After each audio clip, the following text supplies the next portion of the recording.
ರೇಣುಕಾಸ್ವಾಮಿ ಕೊಲೆ ಕೇಸ್ಗೆ big twist ಸಿಗ್ತಾ ಇದೆ. ಈ ಕುರಿತಾದ ಎಕ್ಸ್ಕ್ಲೂಸಿವ್ ಸ್ಟೋರಿ ಇದೀಗ ರಾಜ್ ನ್ಯೂಸ್ ಬ್ರೇಕ್ ಮಾಡ್ತಾ ಇದೆ. ಕೇಸ್ನಲ್ಲಿ ಮತ್ತೊಬ್ಬ ಸ್ಯಾಂಡಲ್ವುಡ್ ನಟ ಭಾಗಿಯಾಗಿರುವ ಸುದ್ದಿ ಕೇಳಿ ಬರ್ತಾ ಇದೆ. ಇದು ರಾಜ್ ನ್ಯೂಸ್ಗೆ ಸಿಕ್ಕಿರುವಂತಹ ಬಿಗ್ ಎಕ್ಸ್ಕ್ಲೂಸಿವ್ ಸ್ಟೋರಿ. ಇಡೀ ಸ್ಯಾಂಡಲ್ವುಡ್ ಚಿತ್ರರಂಗವನ್ನೇ ಬೆಚ್ಚಿ ಬೀಳಿಸಿದಂತ ಕೇಸಲ್ಲಿ ಈಗ ಮತ್ತೊಬ್ಬ ಸ್ಯಾಂಡಲ್ವುಡ್ ನಟ ಭಾಗಿಯಾಗಿರುವ ವಿಚಾರ ಬೆಳಕಿಗೆ ಬರ್ತಾ ಇದೆ. ಸ್ಯಾಂಡಲ್ವುಡ್ ನ ಸುಲ್ತಾನ ಆಗಿದ್ದಂತ ನಟ ದರ್ಶನ್ ಈ ಪ್ರಕರಣದಲ್ಲಿ ಪ್ರಮುಖ ಆರೋಪಿಯಾಗಿದ್ದರು. ಈಗ ಇದೇ ಪ್ರಕರಣದಲ್ಲಿ ಮತ್ತೊಬ್ಬ ಸ್ಯಾಂಡಲ್ವುಡ್ ನಟನ ಭಾಗಿ ವಿಚಾರಕ್ಕೆ ಸಂಬಂಧಪಟ್ಟಂತೆ ಎಕ್ಸ್ಕ್ಲೂಸಿವ್ ಸ್ಟೋರಿ ಒಂದನ್ನ ರಾಜ್ ನ್ಯೂಸ್ ಬ್ರೇಕ್ ಮಾಡ್ತಾ ಇದೆ.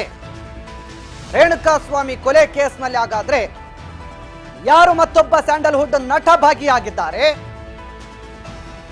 ಆ ನಟ ಲೇಟ್ ಆಗಿ ಯಾಕೆ ಬೆಳಕಿಗೆ ಬರ್ತಾ ಇದ್ದಾರೆ? ಅವರು ಈ ಪ್ರಕರಣದಲ್ಲಿ ಇಷ್ಟು ದಿನಗಳ ಕಾಲ ಹೇಗೆ ತಪ್ಪಿಸಿಕೊಂಡ್ರು? ಈ ಬಗೆಗಿನ ಬಿಗ್ ಎಕ್ಸ್ಕ್ಲೂಸಿವ್ ಸ್ಟೋರಿ ಒಂದು ಈಗ ರಾಜ್ ನ್ಯೂಸ್ ಬ್ರೇಕ್ ಮಾಡ್ತಾ ಇದೆ. ರೇಣುಕಾಸ್ವಾಮಿ ಕೊಲೆ ಕೇಸ್ ಬಗ್ಗೆ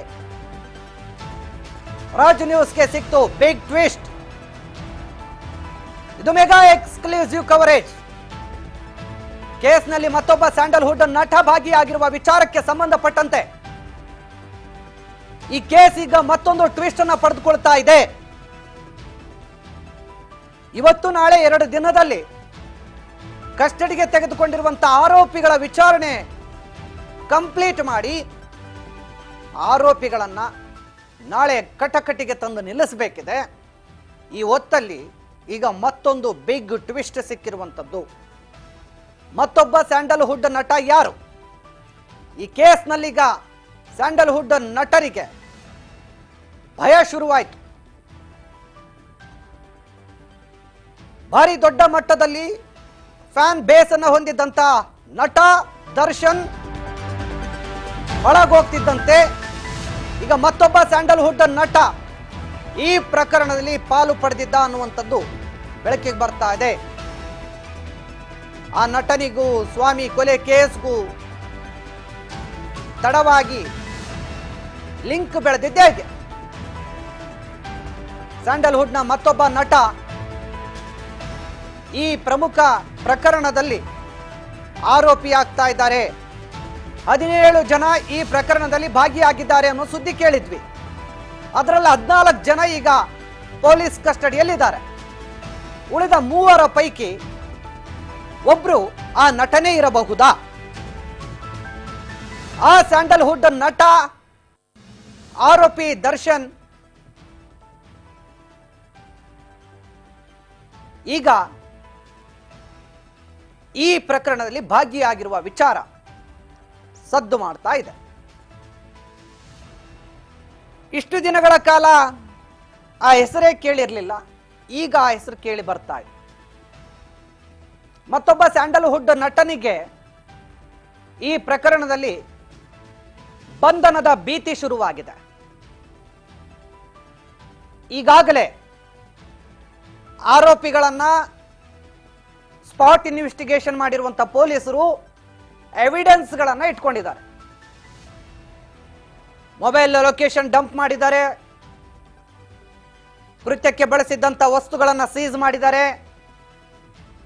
ಅದರ ಜೊತೆಗೆ ಎವಿಡೆನ್ಸ್ಗಳನ್ನೇ ಇಟ್ಕೊಂಡು ಈಗ ಆರೋಪಿಗಳನ್ನ ಮುಖಾಮುಖಿ ವಿಚಾರಣೆಗೆ ಒಳಪಡಿಸ್ತಾ ಇದ್ದಾರೆ. ಈ ಸಂದರ್ಭದಲ್ಲಿ ಹಲವು ವಿಚಾರಗಳು ಬೆಳಕಿಗೆ ಬರುವುದು ಸರ್ವೇ ಸಾಮಾನ್ಯ. ಈ ರೀತಿಯ ಮೆಗಾ ಟ್ವಿಸ್ಟ್ ಸಿಗುತ್ತೆ ಅನ್ನೋದು ಕೂಡ ಭಾರಿ ದೊಡ್ಡ ಮಟ್ಟದ ಕುತೂಹಲಕ್ಕೆ ಕಾರಣ ಆಗ್ತಾ ಇದೆ. ರಾಜ್ ನ್ಯೂಸ್ನ ಬಿಗ್ ಎಕ್ಸ್ಕ್ಲೂಸಿವ್ ಕವರೇಜ್ ಇದು. ಕೊಲೆಯಾದ ದಿನ ನಟ ದರ್ಶನ್ ಯಾರ ಜೊತೆ ಮಾತನಾಡಿದ್ರು? ಎಲ್ಲ ಮಾಹಿತಿಯನ್ನ ಕೆದಕ್ತಾ ಇರಬೇಕಾದ್ರೆ ಪೊಲೀಸರಿಗೆ ಸಿಕ್ತು ಮತ್ತೊಂದು ಟ್ವಿಸ್ಟ್. ಅಂದು ಆ ನಟನಿಗೆ ದರ್ಶನ್ ಕಾಲು ಮಾಡಿದ್ನ? ಕಾಲ್ ಮೂಲಕ ಮಾತನಾಡಿದ್ದೇನು? ದರ್ಶನ್ ಮೊಬೈಲ್ CDR ನಲ್ಲಿ ಆ ನಟನ ನಂಬರ್ ಇದೆಯಂತೆ. ಕೊಲೆಯಾದಂಥ ದಿನ ನಟ ದರ್ಶನ್ ಯಾರ ಜೊತೆ ಮಾತನಾಡಿದ್ದ ಅನ್ನುವಂಥ ವಿಚಾರಗಳನ್ನ ಪೊಲೀಸರೀಗ ಕಲೆ ಹಾಕ್ತಾ ಇದ್ದಾರಲ್ಲ, ಡಿಜಿಟಲ್ ಎವಿಡೆನ್ಸ್ಗಳನ್ನ ಏನು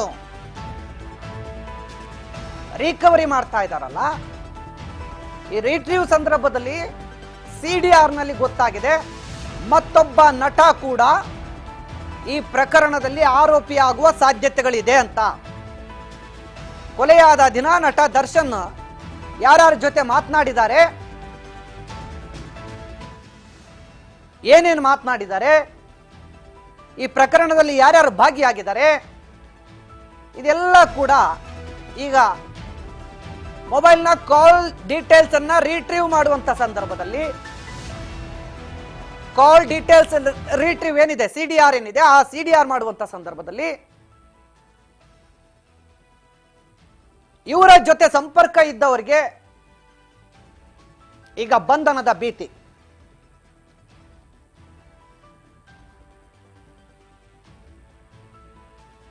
ಈಗಾಗಲೇ ನಟ ದರ್ಶನ್ ಅವರನ್ನ ತೀವ್ರ ವಿಚಾರಣೆಗೆ ಒಳಪಡಿಸಿರುವಂತಹ ಪೊಲೀಸರು ಅಗತ್ಯ ಬಿದ್ದರೆ ಪೊಲೀಸರ ಸ್ಟೈಲಲ್ಲಿ 3rd ಡಿಗ್ರಿ ಟ್ರೀಟ್ಮೆಂಟ್ ಕೂಡ ಕೊಡ್ತಾರೆ. ಯಾಕೆಂದ್ರೆ ಇದು ಕೊಲೆ ಪ್ರಕರಣ. ನಾಳೆ ಆಲ್ಮೋಸ್ಟ್ ಇವರನ್ನ ನ್ಯಾಯಾಧೀಶರ ಮುಂದೆ ಹಾಜರುಪಡಿಸಬೇಕಾಗತ್ತೆ. ಅಷ್ಟರೊಳಗೆ ಆರೋಪಿಗಳ ಬಾಯಿ ಬಿಡಿಸ್ಬೇಕಾಗತ್ತೆ. ಎಲ್ಲ ರೀತಿ ಟ್ರೈ ಮಾಡ್ತಾರೆ. ಮೊದಲು ನೀಟಾಗಿ ಕ್ಲೀನ್ ಆಗಿ ಕುಂದರ್ಸಿ ಬೇಕಾಗಿರೋದೆಲ್ಲ ಕೊಟ್ಟು ಕೇಳ್ತಾರೆ, ಬಾಯಿ ಬಿಟ್ಬಿಡು ಅಂತ. ಇಲ್ಲ ನಾನು ಬಾಯಿ ಬಿಡಲ್ಲ ಅಂತಂದ್ರೆ ಕರ್ಕೊಂಡು ಹೋಗ್ತಾರೆ, ಎವಿಡೆನ್ಸ್ ಮುಂದೆ ಇಡ್ತಾರೆ. ಈ ಸಾಕ್ಷಿಗಳಿದೆ, ಸುಮ್ಮನೆ ಬಾಯಿ ಬಿಟ್ರೆ ಸರಿ ಅಂತಾರೆ. ಆಗ್ಲೂ ಇದೆಲ್ಲ ಸುಳ್ಳು ಅಂದ್ರೆ ದಂಡಂ ದಶಗುಣಂ,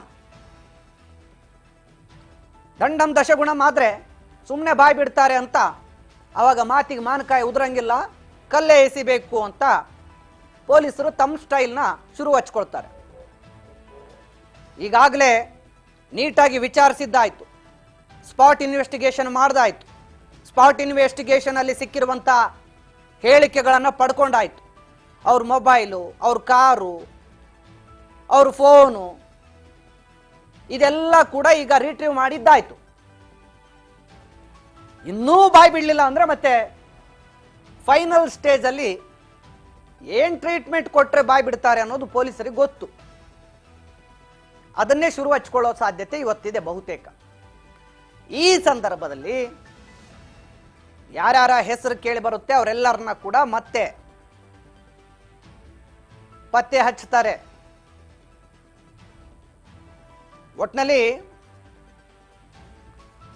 ಸದ್ಯಕ್ಕಂತೂ ಇವತ್ತು ನಾಳೆ ಈ ಪ್ರಕರಣದ ತನಿಖೆ ಅಂತೂ ವೇಗ ಪಡೆದುಕೊಳ್ಳುತ್ತೆ.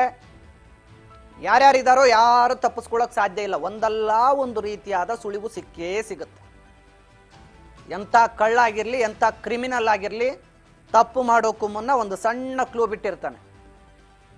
ಆ ಸಣ್ಣ ಕ್ಲೂ ಒಂದು ಕೂದಲೆಳೆಯಷ್ಟು ಸಿಕ್ಕರೆ ಸಾಕು, ಬೆಟ್ಟನೇ ನುಂಗಾಕ್ತಾರೆ ಈ ಪೊಲೀಸರು.